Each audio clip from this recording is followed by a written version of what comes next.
Assalamualaikum warahmatullahi wabarakatuh. Selamat pagi semuanya.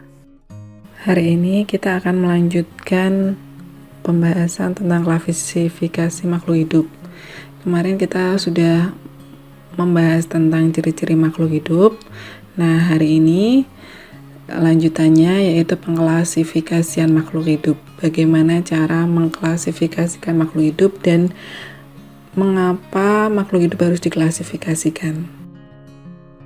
Sebelum saya lanjutkan, silahkan kalian siapkan buku paket kalian, buku paket IPA. Nah, silahkan dibuka halaman 43 tentang pengklasifikasian makhluk hidup, karena semua yang akan saya jelaskan nanti ada hubungannya dengan yang ada di isi buku itu. Saya tidak akan menjelaskan semuanya, saya hanya akan menjelaskan yang pokok-pokok saja. Jadi, selain video ini, kalian juga harus mempelajari yang ada di buku paket. Nah, klasifikasi merupakan suatu cara mengelompokkan makhluk hidup berdasarkan suatu kesamaan. Jadi, klasifikasi digunakan untuk menunjukkan hubungan kekerabatan di antara makhluk hidup serta untuk memudahkan dalam mencari informasi tentang makhluk hidup yang hendak dipelajari. Nah, klasifikasi ini ada ilmunya, yaitu namanya taksonomi. Taksonomi itu adalah cabang biologi atau cabang IPA biologi yang mempelajari tentang klasifikasi makhluk hidup. Sistem klasifikasi ini mengenalkan adanya tingkatan kelompok-kelompok makhluk hidup mulai dari kelompok besar, kelompok kecil hingga tingkat individu. Nah, tingkatan ini disebut takson. Urutan takson pada makhluk hidup yang pertama ada kingdom atau dunia, atau bisa disebut juga kerajaan. Kemudian ada phylum atau divisio, phylum untuk hewan dan divisio untuk tumbuhan. Kemudian ada klasis atau kelas, selanjutnya ordo atau bangsa, familia atau suku, genus atau marga, dan terakhir adalah spesies atau jenis. Urutan tersebut didasarkan atas persamaan ciri yang paling umum. Kemudian semakin ke bawah semakin banyak persamaan ciri. Jadi ini cirinya semakin khusus. Tentunya semakin banyak persamaan ciri makhluk hidup, semakin dekat hubungan kekerabatannya. Dan jumlahnya pun makin sedikit.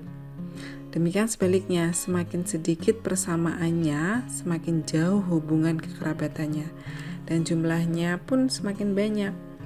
Sebelum saya masuk pada contoh urutan takson pada makhluk hidup, perlu kalian ketahui bahwa kingdom atau kerajaan di dalam dunia ini itu ada yang membaginya menjadi 5 kingdom, yaitu ada kingdom Monera, Protista, Fungi atau jamur, Animalia atau hewan, dan Plantae atau tumbuhan. Nah, 5 kingdom ini bisa kalian pelajari di buku. Banyak sekali informasi yang bisa kalian dapatkan.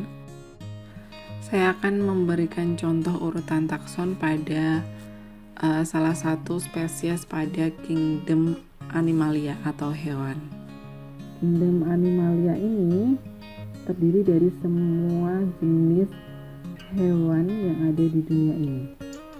Jadinya ciri-ciri yang sama adalah sama-sama dia hewan. Berarti hubungan kekerabatannya mereka sangat jauh dan ciri-cirinya soalnya cuma sedikit.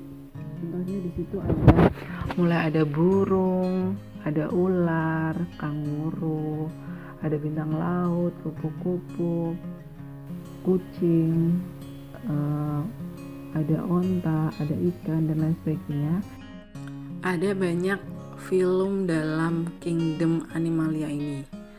Tapi untuk contoh kali ini saya akan menggunakan phylum Chordata, yaitu dia adalah kelompok hewan yang termasuk vertebrata dan beberapa binatang yang mirip invertebrata yang memiliki ciri-ciri yang serupa. Contohnya di sini kalian bisa lihat, jadi semakin mengerucut, yaitu ikan, ada kata, ada onta, ada kucing, anjing, dan lain sebagainya itu. Dan yang tidak punya tulang belakang kayak tadi ubur-ubur, bintang laut, dia tidak termasuk film chordata, jadinya saya tidak memasukkan ke dalam film chordata, jadinya semakin mengecil. Selanjutnya di dalam film chordata pun dia ada banyak kelas-kelasnya atau klasisnya. Nah, saya mau mengerucutkannya ke dalam klasis mamalia atau hewan menyusui. Nah, yang termasuk hewan menyusui berarti ikan, katak, burung, ular, itu dia tidak termasuk, jadinya saya tidak memasukkan ke dalam klasis mamalia. Nah, yang termasuk kelas mamalia itu ada onta, mulai dari onta, beruang, harimau, kucing, anjing, dan kanguru. Dalam kelas mamalia ada banyak ordo juga. Saya cari ciri-ciri yang lebih spesifik lagi. Saya memilih ciri karnivora atau ordo karnivora. Nah, yang termasuk karnivora itu dia beruang, harimau, kucing, dan anjing. Nah, dalam ordo karnivora juga banyak familinya. Saya memilih famili yang Felidae. Yang termasuk famili Felidae adalah harimau dan kucing. Nah, di dalam famili Felidae ada macam-macam genus juga. Saya mengerucutkan lagi menjadi genus Felis.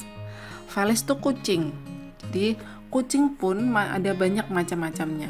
Ada kucing hutan, ada kucing pasir, ada kucing rumah, dan macam-macam. Cari ciri-cirinya lagi yang sama. Nah, akhirnya mengerucut ke spesies yang paling kecil, yaitu dia spesies, saya memberi contoh ini spesies Felis catus atau kucing rumah. Nah, jadi bisa dilihat dari mulai kingdom sampai spesies. Pada kingdom itu ciri-cirinya sedikit yang sama. Nah, semakin ke bawah semakin mengerucut, yaitu ciri-ciri semakin mengerucut menuju ke spesies, ciri-ciri yang sama semakin banyak. Tetapi kebalikannya, dalam kingdom jumlah makhluk hidupnya lebih banyak, semakin banyak.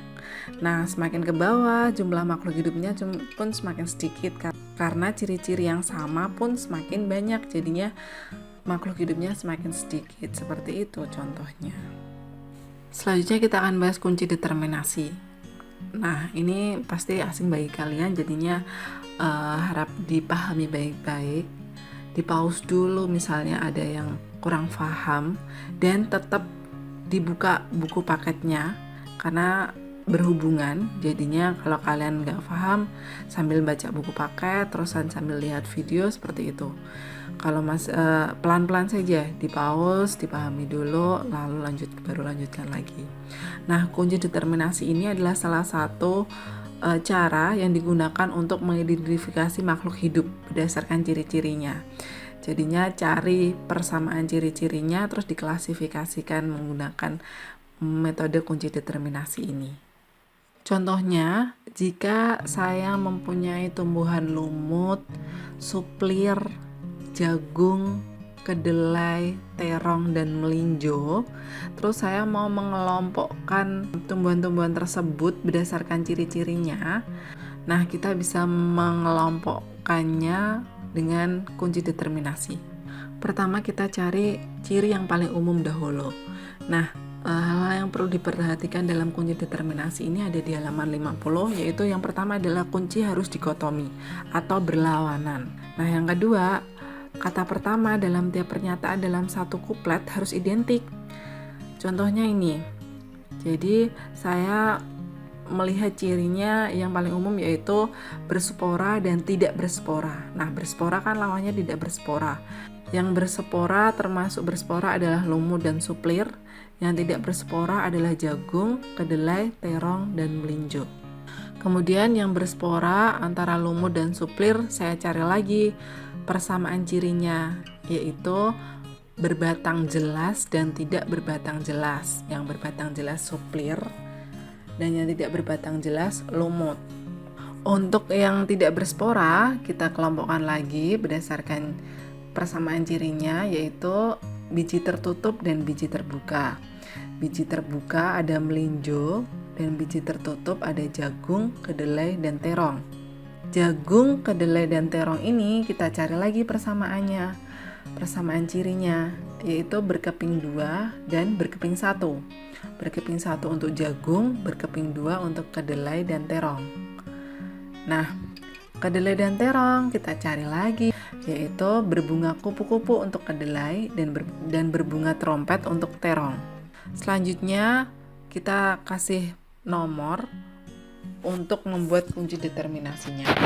Perhatikan cara pemberian penomoran pada kunci dikotomnya, yaitu 1A untuk berspora dan 1B untuk tidak berspora.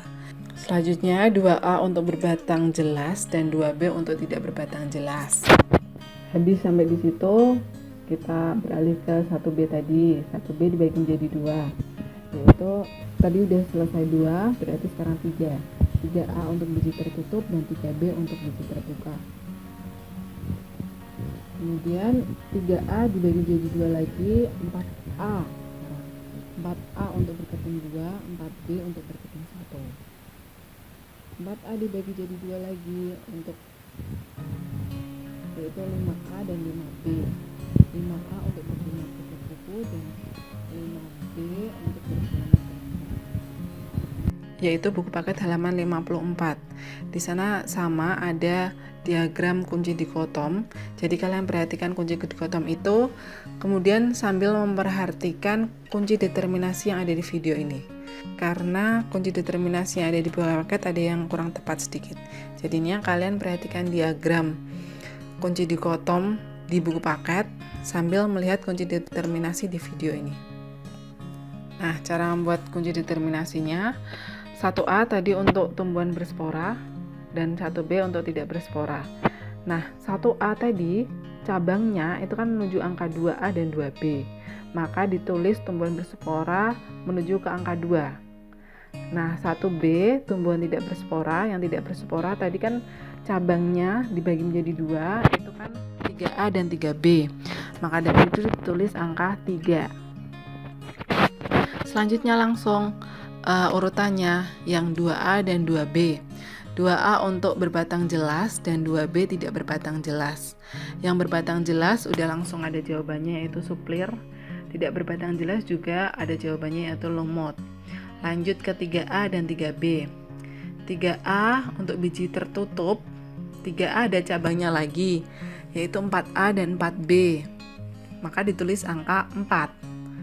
Nah, sedangkan 3B berbiji terbuka itu langsung ditulis melinjo, karena sudah ada jawabannya. Nah, selanjutnya 4A dan 4B. 4A untuk berkeping 2, itu dibagi menjadi 2 lagi, yaitu 5A dan 5B. Kita tulis menujunya adalah menuju angka 5. 4B-nya biji berkeping 1, yaitu jagung. Yang terakhir adalah 5A dan 5B. 5A berbunga kupu-kupu, yaitu kedelai, dan 5B berbunga trompet, yaitu terong. Nah, selanjutnya, jika ada pertanyaan apa kunci determinasi untuk suplir, cara mencarinya adalah seperti ini. Kalian lihat suplir itu ada di nomor berapa? Ada di nomor 2A, ya kan? Nah, suplir itu termasuk apa? Oh, suplir itu termasuk tumbuhan berspora dan tumbuhan berbatang jelas. Berarti suplir itu kunci determinasinya adalah 1A. 1A kamu urutin menuju angka 2. Oh, angka 2. Angka 2 yang mana yang ada suplir? Oh, 2A. Berarti suplir ciri-cirinya adalah tumbuhan berspora dan tumbuhan berbatang jelas. Maka kunci determinasi untuk suplir adalah 1A dan 2A. Seperti itu. Selanjutnya kunci determinasi untuk lumut sama juga. Kalian lihat lumut. Lumut ciri-cirinya adalah tumbuhan berspora, berarti 1A. Kemudian lumut tidak berbatang jelas, berarti 2B. Berarti lumut kunci determinasinya adalah 1A, 2B. Selanjutnya melinjo. Melinjo ciri-cirinya adalah tumbuhan tidak berspora. Berarti itu menunjukkan ke angka 3. 3 yang mana? Oh, melinjo berarti 3 yang B, soalnya melinjo berbiji terbuka. Berarti kunci determinasi untuk melinjo adalah 1B, 3B. Kemudian jagung. Jagung dia tumbuhan tidak berspora, berarti 1B. 1B dan berbiji tertutup 3A. Kemudian bijinya berkeping 1 4B. Berarti kunci determinasi untuk jagung adalah 1B, 3A, 4B. Untuk kedelai adalah tumbuhan tidak berspora, berarti 1B. Berbiji tertutup 3A. 3A terus keempat. 4 kedelai adalah berbiji berkeping 2, berarti 4A. 4A terus kelima. Kedelai adalah berbunga kupu-kupu, berarti 5A. Nah, kunci determinasinya jadinya 1B, 3A, 4A, 5A. Terakhir untuk terong. Terong ini tumbuhan tidak berspora, 1B. 1B menuju ke 3. 3 apa? Dia berbiji tertutup, berarti 3A. 3A menuju ke 4. Dia biji berkeping 2, berarti 4A. Kemudian 4A menuju 5. Terong adalah bunganya trompet bentuknya, jadinya 5B. Nah, jadi kunci determinasi untuk terong adalah 1B, 3A, 4A, dan 5B. Seperti itu. Tolong ini dipahami baik-baik, nanti tugasnya berhubungan dengan kunci determinasi. Jadinya kalau kalian belum paham, diulangi lagi videonya, di-pause dulu, diperhatikan dulu, dilihat buku paketnya, dilihat videonya lagi, buku paketnya lagi, videonya lagi, sampai kalian paham. Kalau masih belum paham, silahkan ditanyakan lewat WhatsApp pribadi boleh atau lewat WhatsApp grup. Selamat mengerjakan. Wassalamualaikum warahmatullahi wabarakatuh.